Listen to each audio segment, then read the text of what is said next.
Hey, how's it going, everyone? Another day, more chaos going on in the House of Representatives. Tom Elmer, the representative from Minnesota, today was designated as the nominee for the Republicans to be the Speaker of the House, and just hours after that, had to withdraw because it was clear that 27 members weren't going to support him, and the Republicans can only afford to lose 4. This is getting insane. I mean, this is the 4th person to be nominated and drop out because both sides can't agree. First, the conservatives had a problem with McCarthy. So he says, fine, I'll drop out. Then Scalise gets involved, and both moderates and conservatives have a problem with him, so he drops out. Then Jim Jordan comes in, and moderates have a problem with him, so he drops out. And now Elmer, the conservatives have a problem with him, so he drops out. I mean, this is so embarrassing for the Republican Party. Such an absolute embarrassment. I mean, the Democrats just must be having a field day. And at this point, why should we even have a Republican speaker? They're not going to win the House the next time around. I mean, there's no way voters are going to send a Republican majority to Washington at this point. They're absolute jokes. And this is coming from a Republican. I'm a Republican. I want them to do good. At this point, I would take any speaker. At this point, I would take anybody.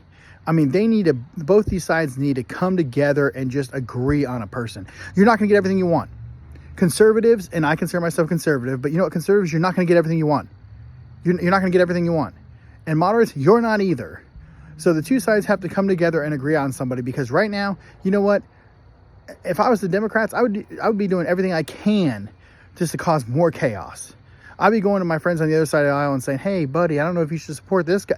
I mean, and I'm sure they're doing that. This is an absolute embarrassment. And, I don't see a way out of it because both sides are being extremely stubborn about this.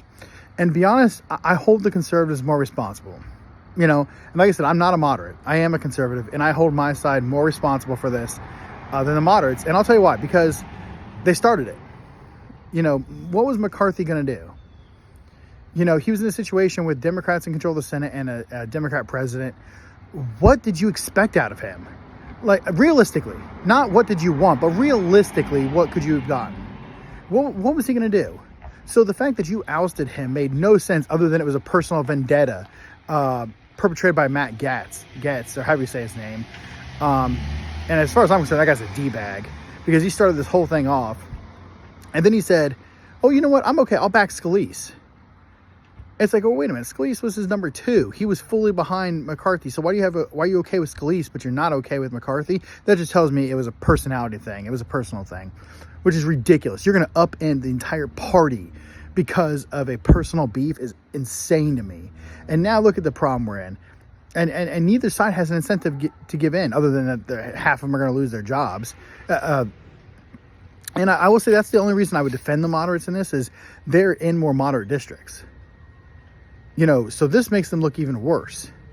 And, how are we going to keep our majority when we do this?